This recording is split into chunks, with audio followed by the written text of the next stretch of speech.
सबसे पहले तो कश्मीर में मारे गए हमारे भाई बहनों को मैं श्रद्धांजलि देता हूँ। उनके परिवार को ताकत मिले, ये दुख झेलेगा। मैं ईश्वर से प्रार्थना करता हूँ इस प्रकार से भारत में हमला हुआ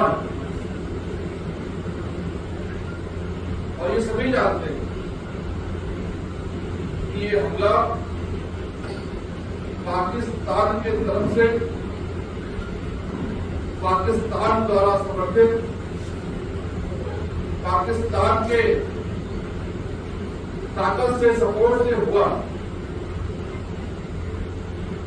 और मुझे बुरा यकीन है, मेरा विश्वास भारत के प्रधानमंत्री श्री नरेंद्र मोदी जल्द ही इसका जवाब देने वाले। इस प्रकार से माननीय प्रधानमंत्री श्री नरेंद्र मोदी ने देश को परिवारवाद, दहशतवाद, आतंकवाद, भ्रष्टाचारवाद से दूर लाकर एक विकासवादी राजनीति को ताकत दिया। और उस विकासवादी राजनीति में, उस विकास के पथ पर जम्मू कश्मीर भी चल पड़ा। लेकिन ये पाकिस्तान से, बांग्लादेश से और उनके जो सहयोगी भारत में भी है, पाकिस्तान और बांग्लादेश, उनसे देखा नहीं जा रहा। कश्मीर के बच्चे जो पहले पत्र प्राप्त है, आज IAS PCS बन रहे हैं, उनके हाथों में रोजगार है। आज वहां पर जो टूरिस्ट को अपनी सेवाएं देने वाले लोग थे, वो पूरी तरीके से सब सेवाएं देने में व्यस्त है। तो एक प्रकार से जो कायराना हरकत हुआ, ये देश का कच्चा बच्चा निंदा करता है। और ऊपर से ये कि जिस प्रकार से नाम पूछकर उनको मारा गया, हमारे हिंदू भाइयों पे हमले हुए। मैं आपके माध्यम से उन बैठे हुए पाकिस्तान में दहशतगर्दों को कहना चाहता हूं कि तुम किसका नाम पूछ लो। भारत में सूरज प्रसाद और आफ्ताब अहमद में फर्क नहीं है।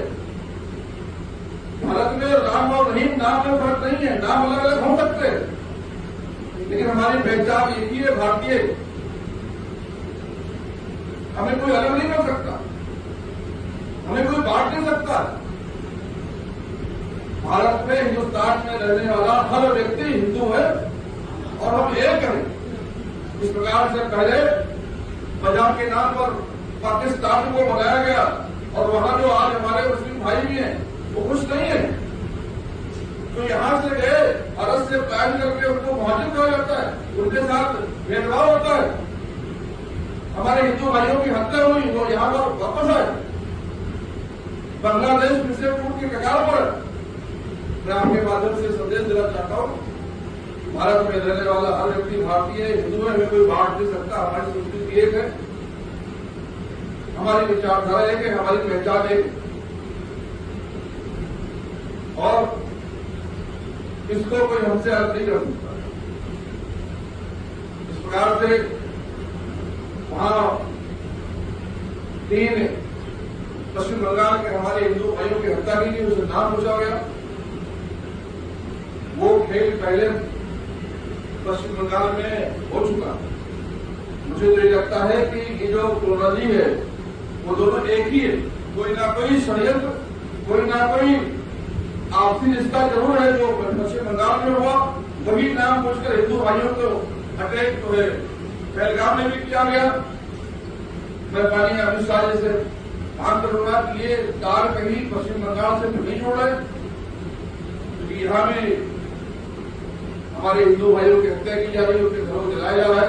पश्चिम बंगाल में बांग्लादेश से आए हुए गुंडे, वहां के दहशतगर्द यहाँ पर आतंक का खूनी खेल रहे, बहन बेटियों की इज्जत को लूट रहे। अभी मैं कल हमारे जो राज्य के अध्यक्ष हैं शास नंदी जी, उनके साथ मुर्शिदाबाद के दौरे पर गया था। वहां हमने अपने बहन भाइयों से बात की है, बहुत पीड़ा में है। और ये सिर्फ इसलिए हो रहा है क्योंकि यहाँ के जो हिटलर सरकार है ममता जी की, उन्होंने आंख को बंद कर लिया। उन्होंने ये सोचा है कि हिंदुओं की हत्या कराकर जो यहाँ के मुसलमान हैं उनको वोट बैंक के रूप में इस्तेमाल करेंगे, वो फिर से अपनी सरकार बना लेंगे। मैं उनको चेताना चाहता हूं कि यहाँ मुसलमान भी समझ चुका है और मुसलमान को भी पता है कि जो हमारे बड़े भाई हिंदू हैं, ये अगर पेड़ है तो मुसलमान उस पेड़ की शाखाएं तनाए, और जब किसी पेड़ को काटा जाता है तो उसकी तना, उसकी शाखा भी बचती नहीं है। अब ममता जी के इस बहकावे में आकर जो मुस्लिम है उनके साथ खड़े होने वाले नहीं है। उन्होंने भी सोच लिया जिस प्रकार से हमारे भाइयों की हत्या कराई जा रही है पश्चिम बंगाल में, हमारा भी कभी भी नंबर आ सकता है। लड़ने के अंदर बहुत दिन तक खैर नहीं बनाएगी पूर्वाधिकारी से। कोई ऐसा सगा नहीं जिसको ममता बनर्जी ने ठगा नहीं। ममता जी की किसी से यारी नहीं। आज हिंदू है तो कल मुसलमान की बारी है। ये हमें लोगों ने बताया। हम डर के बारे जरूर कुछ बोल नहीं पा रहे, लेकिन आने वाले 2026 के चुनाव में इसका बदला हिंदू मुसलमान सब मिलकर कर लेंगे। अभी आपने देखा होगा कि देश में किस प्रकार से वक्त प्रॉपर्टी को लूटा गया। लगभग 10 लाख प्रॉपर्टी की पूरे भारतवर्ष में है, और इस पश्चिम बंगाल में लगभग 87,000 प्रॉपर्टियां। डाटा बताता है कि किसी की रिपोर्ट वो बताती है। इसके पहले जब सच्चर कमेटी की रिपोर्ट आई थी 2006 में, उन्होंने बताया कि भारी तादाद में पश्चिम बंगाल की जो प्रॉपर्टियां है उसकी लूट हुई है, उसको बेचा गया, उसका दुरुपयोग हुआ। जो प्रॉपर्टियां हैं हमने पौने किराए के दामों में बेची गई है, जिसका किराया 25,000 होना चाहिए वो 200 रुपये 100 रुपये के लीज पर दिया गया। ये जो लूट हुई है देश भर में खुल्लम खुल्ला लूट हुई है, ये कोई भारतीय जनता पार्टी और उसके सहयोगी लोगों ने नहीं किया, ये सब कांग्रेस के लोग हैं। देश के वर्ग के प्रॉपर्टी पे लूट ना हो, क्योंकि ये बहुत पवित्र प्रॉपर्टी, वर्ग मतलब अल्लाह के राह में दान कर देना, और ये अल्लाह की प्रॉपर्टी हो जाती है। अल्लाह की प्रॉपर्टी से सिर्फ यतीम, बेवा, मिस्कीन, बेसहारा, बेरोजगार इनको लाभ मिलना चाहिए। इनको तो कहीं लाभ मिला नहीं। सारी प्रॉपर्टियों पर ये जो सरकार में बैठे हुए ताकतवर लोग थे और सरकार के बिठाने के लिए जिन्होंने इनको सहयोग किया था, उन लोगों ने इसको रोका। बहुत दिनों से बात चल रही थी इस लूट के लाइसेंस को रद्द करना चाहिए, इसमें संशोधन करना चाहिए जिससे कोई इसका दुरुपयोग न कर पाए। उस संशोधन को माननीय प्रधानमंत्री श्री नरेंद्र मोदी ने अभी पास करवाया, अभी भी लागू हुआ। लेकिन मुझे दुख इस बात, ऐसा कानून जिसके माध्यम से गरीब को उनका हक मिलने वाला है, अल्लाह की प्रॉपर्टी छूटने वाली है, वहां भी हमारी बहन ममता जी कहती है कि हम उसको इस देश में, इस पश्चिम बंगाल में लागू नहीं होने देंगे। कितने अफसोस की बात है। आखिर पश्चिम बंगाल को भारत से ममता जी अलग देख रही है। क्या पश्चिम बंगाल भारत का हिस्सा नहीं है? क्या पश्चिम बंगाल के गरीबों को न्याय नहीं मिलना चाहिए? ये एक प्रकार से अपने आप को जो महारानी समझने लगी है, इनको कोई समझाए कि आपकी कुर्सी बहुत दिन तक नहीं है, आप यहाँ की महारानी नहीं है। आपको 5 सालों के लिए चुना गया था और 5 सालों में आपने किस प्रकार से लोगों को गुमराह किया, और आपको सिर्फ चुना जितने गया था क्योंकि आपने मुस्लिम को बहकाया।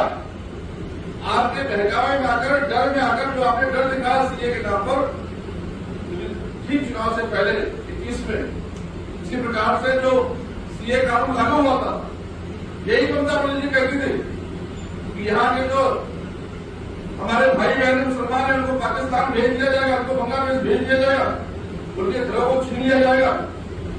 और मैं आपके सामने इस बात को एक्सेप्ट करना चाहता हूं कि एक भी व्यक्ति को ना पाकिस्तान भेजा गया, ना बांग्लादेश भेजा गया। सारे जो भारतीय है उनको तरक्की के लिए माननीय प्रधानमंत्री श्री नरेंद्र मोदी ने योजना योजनाओं के माध्यम से लाभ उठाओ, वो आगे बढ़ रहे।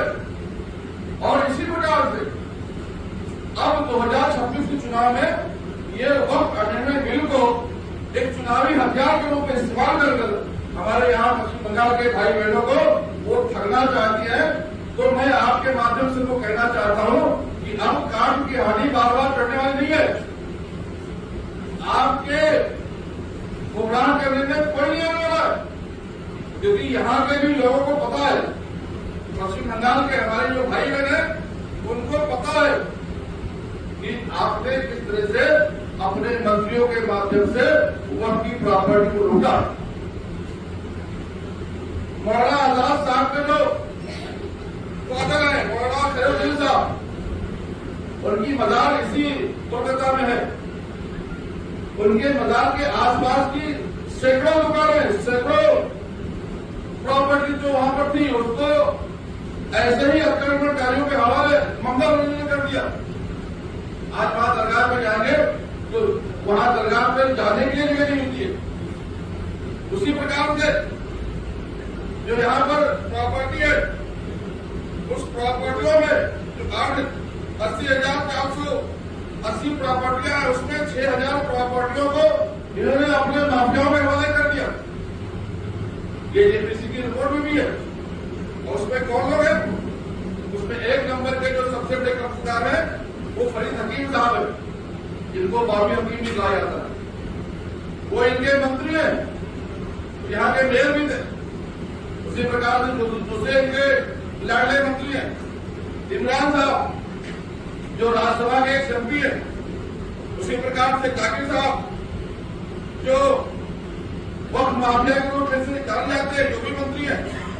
और जावेद खान साहब, इन सभी साहबों ने, और ये तो तालाब की बड़ी मछलियां हैं, इन जिन छोटी छोटी मछलियों ने प्रॉपर्टी को कब्जा किया है उनके नाम में गिनवाऊंगा तो घंटों लग जाएंगे। सारे नाम मोदी सरकार ने निकाल लिए और जल्द ही इन सब पर कार्रवाई होगी। माननीय प्रधानमंत्री श्री नरेंद्र मोदी ने ये ठान लिया है कि वक्त की जो प्रॉपर्टी है, जो गरीब के लिए है, यतीम के लिए, बेवा के लिए, मिस्कीन के लिए, बेरोजगार के लिए है, उसका दुरुपयोग कोई नहीं कर सकता। जितने लोगों ने वक्त की प्रॉपर्टी पे कब्जा किया है उसको जरूर छुड़वाकर उनके हवाले किया जाएगा, गरीबों के हवाले किया जाएगा।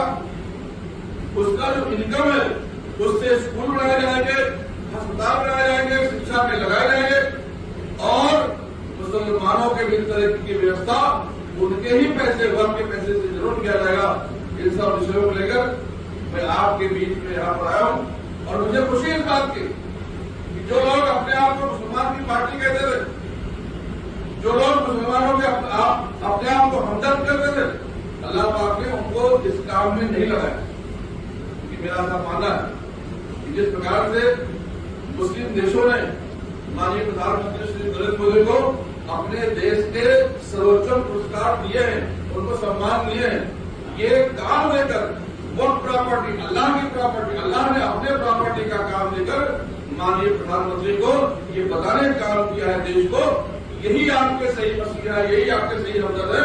क्योंकि इस्लाम में कहा गया कि आपको कोई प्रॉफिट नहीं आएगा और दीन के काम के लिए, मुसलमानों के काम के लिए अल्लाह पाक उन्हीं में से जो लोग हैं उनमें से अच्छे सच्चे और अपने महबूब बंदे को चुनकर अपने काम को करवाएगा।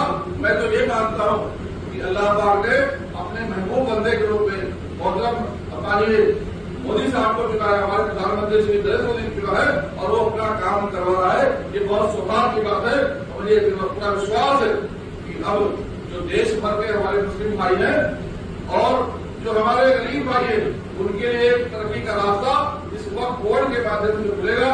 जो भ्रष्टाचार है उस पर ताला लगाया जाएगा और उसके पैसे से मुसलमानों के तरक्की के किस्मत दिखे जाएंगे। बहुत बहुत शुक्रिया, मैंने अपनी बात को रखा। आप भी हमारा कुछ मार्गदर्शन करना चाहते हैं, आप भी आपका कोई प्रश्न करना चाहते हैं तो आमंत्रित कमेटी के अपोजिशन लीडर सुप्रीम अधिकारी ने वादे अल्फाज में कहा नो मुस्लिम माइनॉरिटी मोर्चा। उन्होंने ये भी कहा कि ये 50% विकास जो है ये ढोंग है, जो हमारे साथ हम उनके साथ एक सवाल, दूसरा सवाल कब कहा? दूसरे सवाल में लेने के बाद दूसरे सवाल ये कि वक्त वोट के लिए सरकार ने कहा कि ये मुसलमानों की भलाई के लिए है। आप लोगों ने मौलाना अबुल कलाम आजाद जो एलएलबी का वो बंद कर दिया, माइनॉरिटी के जो নমস্কার। আমাদের মিডিয়ার বন্ধুদের সবাইকে প্রথমে ভারতীয় জনতা পার্টির তরফ থেকে আন্তরিক শুভেচ্ছা অভিনন্দন এবং সবাইকে অনেক অনেক ধন্যবাদ যে আমাদের আমন্ত্রণে আজকে আপনারা এখানে এসেছেন। আমাদের মধ্যে আজকে উপস্থিত আছেন ভারতীয় জনতা পার্টির সর্বভারতীয় সভাপতি সংখ্যালঘু মোর্চা জনাব জামাল সিদ্দিকী দুদিনের সফরে কলকাতা এসেছেন। শতাব্দী মোদী কার্যক্রম মুর্শিদাবাদে বিভিন্ন সংখ্যালঘু সমস্যা নিয়ে ওনার সফর গতকাল ছিল। আজকে উনি আমাদের মধ্যে এসেছেন, এখানে উপস্থিত হয়েছেন। কতগুলো বিশেষ ইস্যুতে উনি আপনাদের সঙ্গে কথা বলবেন। আমি আমার বক্তব্য না বাড়িয়ে আমি জানাব জামাল সিদ্দিকী বলবো যে আপনি আপনার প্রেস কনফারেন্স শুরু করুন।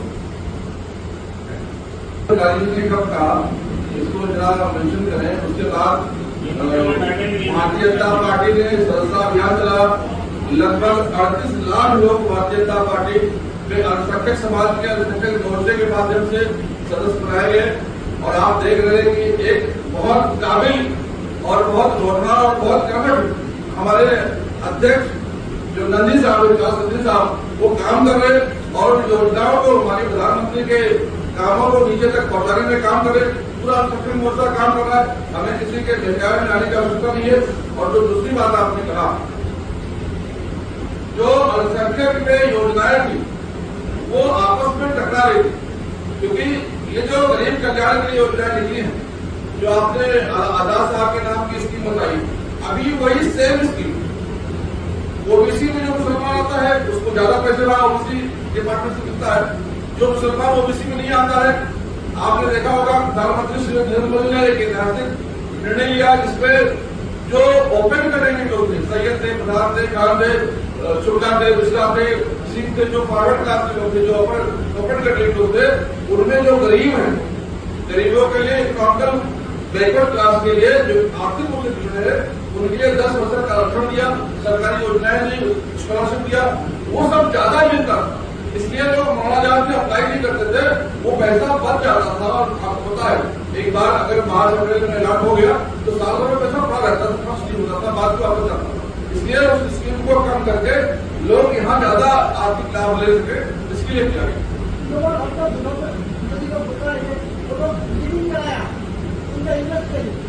क्या करा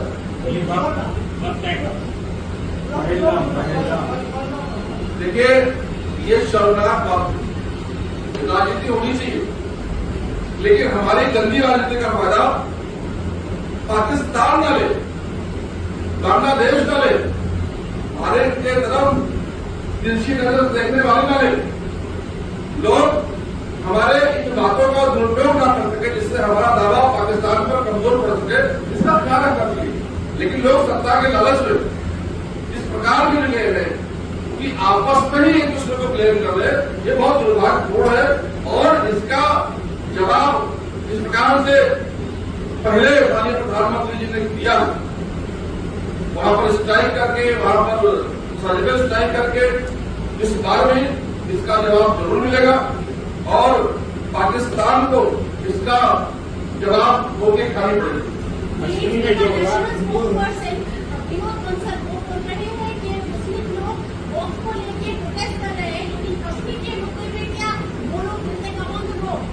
देखिए, बहुत खुशी की बात है कि कश्मीर भी अब विकास के पथ पर चल चुका है। कश्मीर को भी माननीय प्रधानमंत्री को विश्वास आ गया। इसलिए आपने देखा होगा कि पहली बार इतिहास में कश्मीरियों ने भारत के पक्ष में बंद किया। अभी तक भारत के खिलाफ बंद करते थे और कश्मीर का बच्चा सड़क पर उतरा है, वो निंदा कर रहा है पाकिस्तान की। वो मांग कर रहा है प्रधानमंत्री से कि आप पाकिस्तान पर हमला कीजिए। पाकिस्तान हमारे इमोशन से खेल रहा है, हमारे रोजगार से खेल रहा है, हमारे भविष्य से खेल रहा है, और मुझे पूरा विश्वास है कि इसका सबक जरूर वो पाकिस्तान को लेना पड़ेगा। कश्मीर में जो हुआ ये चाहे करना खतरनाक है, इसकी जितनी भी मजम्मत करे कम है, लेकिन इसकी जिम्मेदारी को जो है वजीर दाखिला को लेना चाहिए, क्योंकि वहाँ की पुलिस, वहाँ की तमाम एजेंसियाँ जो है वो अमित शाह के अंडर में है। देखिए वजीर दाखिला ने लिया, और ये पहली बार ऐसा हुआ कि वजीर दाखिला अटैक के फौरन बाद उस जगह गए जहां अटैक हुआ। हमने दिखाने की कोशिश किया, हमने जवाब दिया कि हम तुमसे डरते नहीं है, तुम छुपकर जो अटैक कर रहे हो, हम खुलेआम तुम्हारे सामने आकर तुमको चैलेंज करने का काम करते हैं, और इससे जो हमारे देश के लोग हैं, जो जम्मू कश्मीर में पर्यटक हैं, उनको हिम्मत आई है। और अमित शाह जी को देश भर के लोग दिखाई देते हैं कि आप जिस तरह से एक पालक के रूप में, एक मुखिया के रूप में खड़े हुए और आपने लोगों के आंसू पोंछने का काम किया। तो जिस प्रकार से वहां इंक्वायरी शुरू हुई है, मुझे पूरा विश्वास है कि उन दहशतगर्दों को मार कर गिराया जाएगा और पाकिस्तान को इसका जोड़ सबक सिखाया जाएगा। 2-3 दिन पहले मुख्यमंत्री ममता बनर्जी जी कह रहे थे कि अमित शाह जो मोदी जी ने सभी इम्पोर्टेंट मिनिस्ट्री देके रखे हैं, और उसी के 2-3 दिन बाद आज कश्मीर में ऐसा हो गया। तो फिर मुझे तो ये संदेह है कि कहीं ममता जी के गुंडे और उनके बांग्लादेशी समर्थक जो पश्चिम बंगाल में मुर्शिदाबाद में हमारे हिंदू भाइयों को हिट कर रहे थे, उनको मार रहे थे, उनके बहुपति के साथ खिलवाड़ कर रहे थे, उनके घरों को जला रहे थे, कहीं कहीं लोग तो जाकर कश्मीर में उन्हीं खेल तो नहीं कर रहे। ये जांच का विषय मैं अमित शाह जी से मिलूंगा, बात करूंगा, इसकी जांच करवाई जाए, कहीं इसका कनेक्शन पश्चिम बंगाल के ममता के गुटों के साथ तो नहीं है।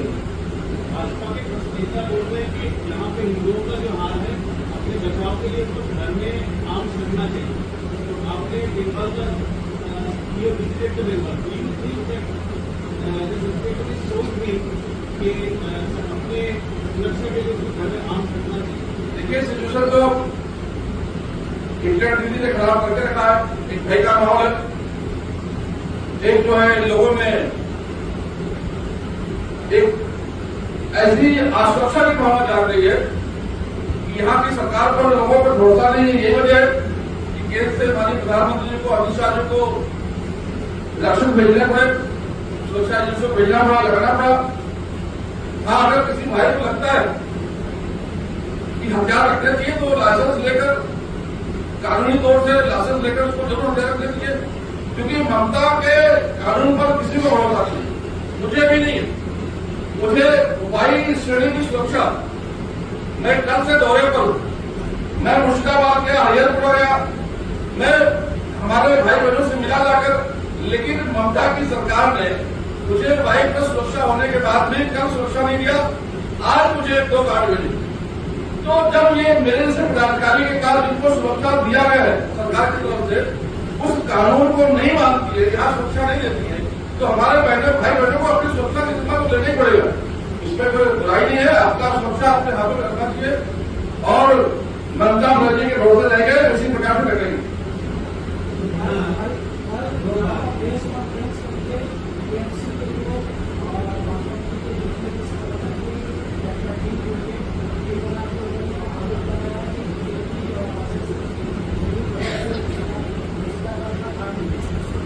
आप मुखिया है, आपको पश्चिम बंगाल के जनता ने विश्वास करके आपके हाथ में सरकार का बागडोर दिया है, पुलिस आपकी है, मंत्री आपके हैं, थानेदार आपका है, और फिर भी आप दूसरों को ब्लेम करते हैं, तो ये बहुत निंदनीय है और ये बहुत बुरी बात है। जो पश्चिम बंगाल के लोगों को ठेका निकालना होगा कि आपने हमें चुनकर दिया, 5 साल से हम सरकार में है, लेकिन अब आपकी सुरक्षा नहीं कर सकते। ये पश्चिम बंगाल के लोग देख रहे और जरूर इसका जवाब 2026 के चुनाव में देंगे। बहुत बहुत शुक्रिया, धन्यवाद। जी